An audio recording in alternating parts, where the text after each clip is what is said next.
बंधुक मुनरे लुट भद्रक टाउन थाना चरंपा राम मंदिर निकट में बंधुक मुनरे झांपी नेले टंका ब्याग। चरंपा राम मंदिर निकट में घर सामने विद्याधर पात्र गोखाद्य दुकान दुकान बंद कर घर को फेरुवा समय घर सामने 3 जन युवक बाइक रे आसी गुली मारी टंका ब्याग नहीं जाइछंती। 3 जन युवक बाइक रे गुली मार करी बालेश्वर अभिमुखे फरार मारिछंती। भद्रक एसपी दुर्बृत्तों पीछा करुवा बेले बालेश्वर रे समस्त थाना पक्षरु जातीय राजपथ रे ब्लॉकिंग करा जाइछि। दीटा आवाज है ठाई ठाई दीटा आवाज है तो मु कौन भाविली बोधे एबे आपनकर जो बाइक रे सब साइलेंसर लागू एक्सीलेटर छाड़ला पर आवाज होची तो मु सेया भाबी मु साइलेंटली जेमती बसिबा था बसिथिले तापर हठात देखली विदिन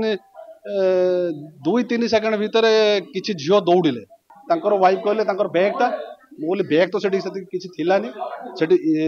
एंकु जतले एम्बुलेंस को फोन कला पर एम्बुलेंस आसी पहुंचला एंकु पचाले कहला मो बैग ता नहीं गले एबे जतले इमिडिएटली हम स्पॉट को गलु स्पॉट को एसपी हमर भद्रक जाइछंती बाकी से अन्य वर्तमान जो जगह रे भी जो मन सस्पेक्ट से जगह कौन सीसीटीवी थिला कौन थिला ताको जांच करिवु तो माने विटनेस ताको पचारला परे जहा जहा हमर प्रोसीजर फॉलो करिकि हम ट्राई करिवु 100% जे लोग काम करिछि ताको धरिया।